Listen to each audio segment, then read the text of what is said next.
Hey, my name is Debbie Stokes, and I am a teacher at Excelsior classes. I teach science, and today we are going to be looking at one of my favorite topics, which is memory, learning and memory, and how we can take information and actually store it in our brains in such a way that we can remember it for a long time. And there's actually different ways you can process information and store it. And so those are some of the things that we're going to be actually talking about today. So what we'll start with is a quick overview of memory. We'll move into some strategies and memory tricks. And then we are going to focus on two of those memory strategies, which is using visual and emotional cues to store information. And then the best part is we're all going to be doing a little mini lesson together where we're going to put to the test what I just taught you in our mini lesson to see if it works for you. And I think you'll be astonished at how effective it is. And you'll see exactly what I mean when I say that visual and emotional cues in storing memory are huge, and they're very, very powerful. So memory is this wonderful ability that we have to take information that's all around us and many different types of information and to basically store it in our brain and hopefully store it in such a way that we can retrieve it whenever we need it. There are three types of memory that I'm going to introduce you to very quickly. There's probably more than three, but for our purposes today, I'm just going to kind of give you three main types of memory. The first type is short-term memory, and this is the type of memory where you can store a limited amount of bits of information in your brain for a short period of time, roughly 30 seconds. In that 30 seconds, if you don't do something to further process that information, it will decay and you will lose it after about 30 seconds. Then there's recent memory. Okay, recent memory you hold on to a little bit longer. You know, you can hold on to recent memory for hours, days, or even several weeks. And this would be things like recent events, things that have happened to you recently, like maybe what you had for breakfast or dinner yesterday, a conversation you had with your neighbor 2 days ago, a phone conversation that you had last week with someone, or the main point I want to make here with the stars down here, studying for a test or quiz. What I find is that a lot of students tend to work in recent memory when they're studying for quizzes and tests. So they're studying, they're trying to remember the information, but they're trying to remember it for this quiz or this test that's coming up. And so they're kind of storing it into recent memory instead of further processing it into a better place where they'll be able to hold on to it for way longer than a few weeks. So instead of kind of starting to lose it after the test or quiz, one of my goals as a teacher is to really get students to take this information and to store it in such a way that they'll remember it for a long time. So the way that we want our students to process and store their information is in something called long-term memory. Now, long-term memory, these are memories that stay with us for 2 or more years, and a lot of times way longer than two years. I mean, a lot of long-term memories that we have are with us for the rest of our life. Things like birth dates, and if you can think back now to something like maybe your first day of first grade, or you can remember what your first grade teacher looked like. That was a long time ago, but you still might remember what your teacher looks like. You still probably remembered how to ride a bike. That's something that you learned a long time ago. Also, recognizing pictures of people from your past. If you see a picture of them, you tend to remember them. And things like math facts also. They stay with you pretty much your whole life. And hopefully, hopefully lots of other educational information is also being stored in your long-term memory, or at least that's the goal. So what are some memory tricks? What are some ways that we can get this information that we're learning into our long-term memory? There's lots of different ways to do it. I have a brief list here that I'll go through quickly, but then we're going to focus on the last 2 items in the list. All right, so rehearsal is one way to get info to your long-term memory, just by repetition and practicing it over and over. A good example of that is your multiplication facts. Also, a great way to get information into your long-term memory is to link the information to some previously linked information that's already in your brain, that's already been stored. So a great example of this is something that a lot of you probably already do, and you don't even realize you're doing it, but it's a password. If you look at the password down here on the screen, 072215, those numbers might not mean anything to you, and so therefore you might kind of forget, oh, what was the password? But usually when you make a password, you use numbers that have meaning to you. So for example, this could have been a lady who has 3 children, and one of her oldest children was born on the 7th day of a month, and her second child was born on the 22nd of a month, and her third child was born on the 15th of a month. And so she's using those 3 birth dates as her password. So she's likely going to remember her password because she's linking it to previously acquired knowledge that she already has. Another way to process it into long-term memory is to use a mnemonic technique. I love these. They take a little bit of time on the front end to come up with, but wow, they are powerful, and it will help you to remember the information for a long time. Case in point, my elementary teacher taught us the 9 planets using this sentence right here, and I still remember it, you know, all these years later. So my very educated mother just showed us 9 planets. Stands for the order of the planets from the sun: Mercury, Venus, Earth, Mars, Jupiter, Saturn, Uranus, Neptune, and Pluto. There you go. Also, a good way to process info into long-term memory is to set it to music, or to relate it musically somehow, or with a cadence, or with a beat. And that's very powerful. And you probably, for example, have learned passages in the Bible, maybe because they're set to music in a song. And then vision, which we're going to talk about today. Our brains have an enormous capacity to remember pictures, to remember something that is visual. So if you can take information and adapt it visually, it's going to stay with you. And you're going to see examples of this in just a couple of seconds. It's going to be great. So examples of this would be charts and graphs and color and actual pictures. And then emotions. If you can associate information emotionally, it's also going to stay with you a lot longer and be processed in your long-term memory.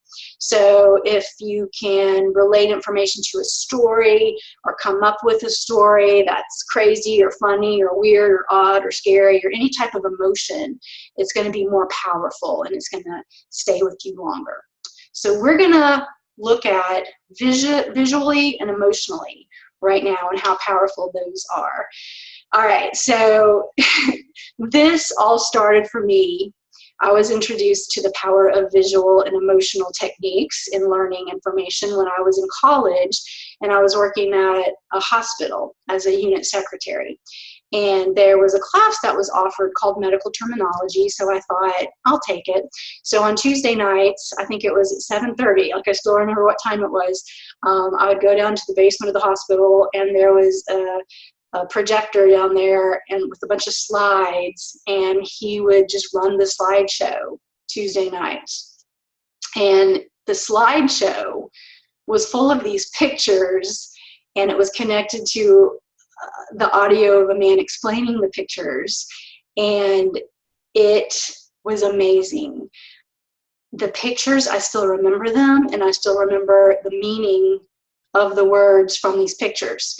Now you're probably confused right now and you have no idea what I'm talking about. So let me show you. I thought this was so amazing that I adapted it to my classes at the time, or when I got a teaching job and I started teaching in high school. I adapted this technique to my classes, and we would do these things called words of the week. I called them the wow words.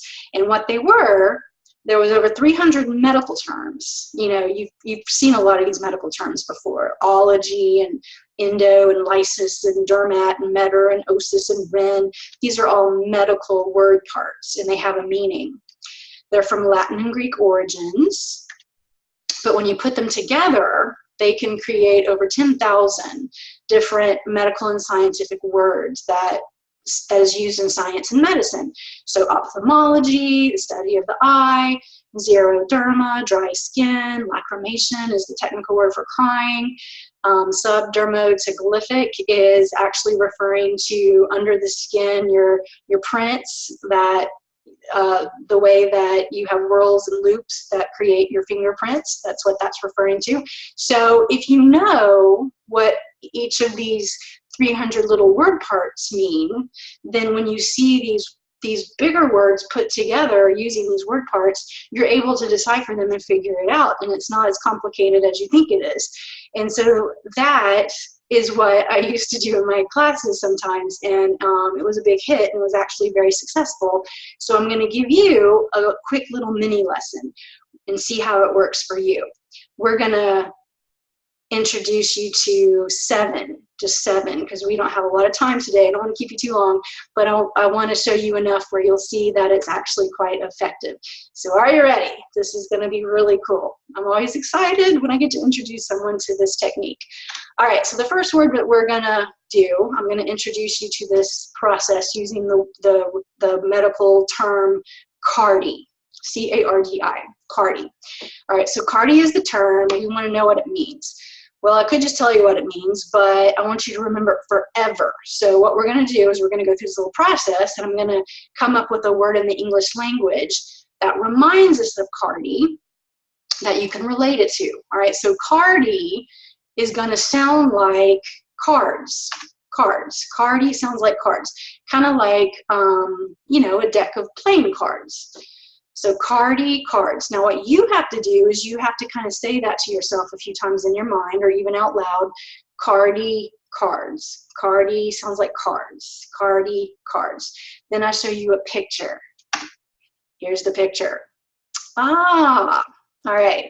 So you do recognize some cards, but it's probably a little different than what you thought it might look like, because there's something a little bit illogical about the picture, and that's that they're not rectangular cards, are they? Oh, they are heart-shaped cards, and thus the meaning of the term Cardi. So Cardi, which sounds like cards, you see the picture of the hand holding the cards, but the cards are shaped like hearts. Cardi means heart, as in cardiology, study of the heart. So you see how that works? It's very cool. Now let me apologize or explain these pictures that you're going to see. These are pictures from way back in the day, like 20 years ago. They're very sentimental to me. I still have them in a big box somewhere. But these were from 20 years ago when we didn't have computers in the classroom. We had overhead projectors and transparencies. I don't know if any of you remember that, but that's how I used to teach. So these are all transparencies that are smeared and where water spilled on part of it. But I've taken pictures of them, and even though they're not the most beautiful things, they actually still are quite effective and they'll work. So that's why they look a little bit weird. All right, let's go on to the next word. The next word is Miguel, M-E-G-A-L, Miguel. All right, so what does Miguel sound like that we can relate it to? Miguel sounds like my gal. So Miguel, my gal. Miguel, my gal. Miguel, my gal. Here she is, my gal. Okay, well, you look at her, my gal, and you'll notice that she's a little large. You know, there she is next to her guy, and especially when you compare her to him, I would say that she's a little large. She's enlarged. She's more enlarged than him. She's kind of enlarged over him, right? So Miguel, you see my gal, and she's large. She's enlarged. It means enlarged. So Miguel sounds like my gal. You see her, she's enlarged, means enlarged. All right, the next word is itis. Itis. All right, itis sounds like I test. Itis, I test. Itis, I test. Picture? Well, here we have a college professor, and there's kind of a backstory here. He is a guy that basically all he did was to give tests. Okay, so he showed up on the first day of class in his class, and he just held up a bunch of tests, and he said, I test, I test, I test. And that's all he did. Every time you came to class, he was just passing out tests. And so the students got so frustrated with him that one day they just decided to set his classroom on fire. And that's what you're seeing here. Even though the classroom was on fire, he was still holding up the papers, just screaming out, I test, I test. And so you see him here standing in flames. You see the professor, I test, standing in flames, in flames, in flames. I test sounds like I test. You see him in flames. It means to be inflamed, inflamed. All right, next word is Angie. Angie sounds like angel. Angie, angel. Angie, angel. Here's the angel. Are you ready? There he is. So it does kind of look like an angel, but you'll notice right away that the wings and the face and the hands and the legs are covered in blood vessels. So Angie sounds like angel. You see the angel covered in blood vessels. It means blood vessels. Next word is hem, H-E-M. Well, hem pretty much sounds like him, does it not? So hem sounds like hem, like the hem of a dress. Picture. Here we have a lady wearing a dress, and if you'll notice her hem, you can't quite not notice it, is covered in blood and it's dripping onto the floor. So you see the hem of the dress covered in blood. Hem means blood. All right, 2 more to go. How you doing? All right, the next word is thorax. Thorax. This was done by one of my students. I'd also, I would present some of the words, but then I would also give them a chance to come up with their own words and pictures. All right, so thorax sounds like Thor's acne. Thor's acne.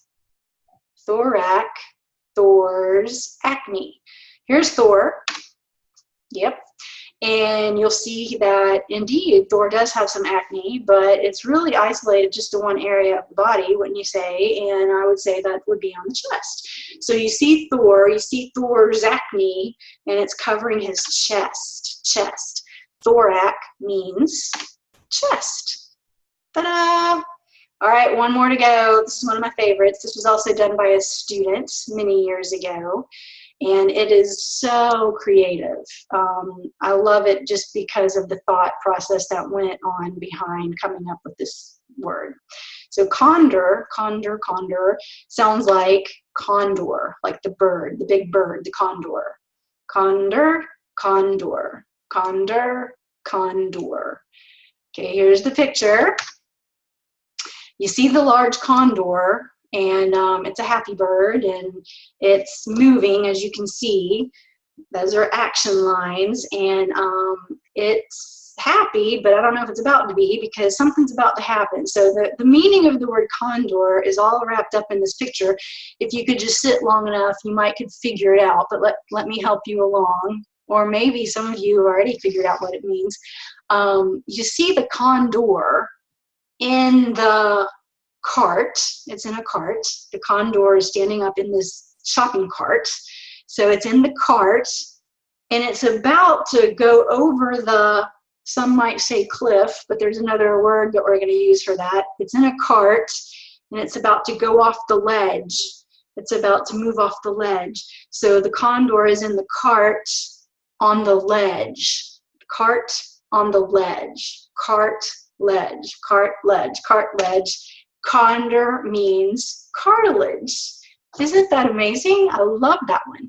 You might think, because it's such a complicated thing that you have to think about, that it's not as effective or you won't remember it, but that's not always true. Sometimes you get words that that seem quite complicated, and they have like almost like a story that go along with them to help you remember it. But because of the visual component and the emotional component of the bird, the condor, going to be falling off the ledge, somehow you still remember. You're like, oh, that condor, I see the picture in my head. It was in a buggy. It was in a cart. Oh yeah, it was in a cart and it was going off the ledge. Cartilage, it means cartilage. So there you go. So hopefully that worked for you, and let's see if it did. Let's test yourself, okay? So I'm not going to show you the pictures again because hopefully the pictures are already right up here in the old long-term memory. And I'm just going to pop up the terms and see if you can go through them in your mind with me and remember the picture and remember the meaning. So the first word we did was Cardi. Do you remember what it sounded like? What it reminded us of? Cards. And you see the cards in your head, right? They're shaped like hearts. It means hearts. 2, Miguel. Miguel reminded us of my gal. She was enlarged, means enlarged. Number 3, itis. Itis. Itis sounds like I test. Oh yeah, the college professor holding up the papers, standing in the flames. Itis means inflammation or to be inflamed. Number 4, Angie. Angie sounded like angel, and it means blood vessels. Number 4, hymn. Hymn sounded like hymn of a dress, and it means blood. Thorac, number 6. Thorac reminded us of Thor's acne. Thor's acne was on his chest, means chest. And number 7, condor. Condor reminded us of condor, the big bird. Oh yeah, the bird with the purple hair standing in the cart going off the ledge, means cartilage. How'd you do? Were you able to remember the 7 pictures? Hopefully you were, or if not all 7, at least the majority of them. I hope you were able to remember. Now, once you get those down, what's really cool about this whole situation is now all of a sudden you're able to already, just with 7 words, you're able to decipher some pretty tough medical terminology, such as this word, cardiomegaly. A person that has cardiomegaly has a condition where what's going on? Can you figure it out? Yeah. Cardi, heart, Miguel, enlarged. You see those 2 words in there. So it literally means heart enlarged, or we would probably say an enlarged heart. Sometimes when they put these words together, they'll add a vowel, like you see an O in between Cardi and Miguel, just to make it easier to pronounce, and then they'll like put a Y on the end for the same reason, just to make it a prettier word, I guess. But you're still able to pick out the Cardi and the Miguel. So cardiomegaly, enlargement of the heart. All right, what about this one? Chondritis. Can you figure out what chondritis means? Chondritis. Chondritis, inflammation of the cartilage. Inflammation of the cartilage. All right, number 3, hemothorax. If someone has a hemothorax, what is going on? You see hem, you see thorax. They've changed the thorac, they've changed the C to an X, just because they do that to make it an ending word. But same thing as thorac. Hemothorax. What would that mean? Literally blood chest, but can you figure out what it might mean? What do you think? Actually means to have blood in your chest cavity. And then angiomegaly. Angiomegaly. Angiomegaly, enlargement of the blood vessels. So hopefully you were able to get some of those. So really cool. I tell you that the power of the visual and the power of the emotional, with taking information and storing it in your head, it's going to stay with you a lot longer than just simply trying to memorize them. inevitably, whenever I come into contact with one of my students that I've had many years ago that took one of these classes with me where we did the words of the week, one of the things that they likely will tell me is, they'll say, Miss Stokes, I still remember those words of the week. And then they'll start telling me, you know, all the words that they remember. And I thought it was so cool because just about 6 weeks ago, I actually got this email from a student that I had 15 years ago. And he's talking about those same words of the week, that the same types of things that I just did with you. I highlighted this paragraph here in the middle because here's where he's talking about the words. And he says, I have such vivid memories of the activities we did and the learning tools you used. All these years later, I still reference those comics you made with the medical terms like my, what a muscular guy, as a reference for my equals muscle, or the Johnny Carson cancer reference. I reference your class all the time to my girlfriend. She works in the medical field, so she's always impressed when I know all the jargon, but gets playfully annoyed that it only took one class many years ago for it to stick. And so that's just a testament to how the visual works. And hopefully you can see that yourself now. And so what I like to do is to always encourage students as they're studying, if you can come up with some of these tricks and some of these tools as you're studying information to store information in your head in a more profound, permanent way, then it will definitely help you in the future because the information is not going to decay. And so that was the lesson for today, the visual and the emotional and how profoundly effective it can be.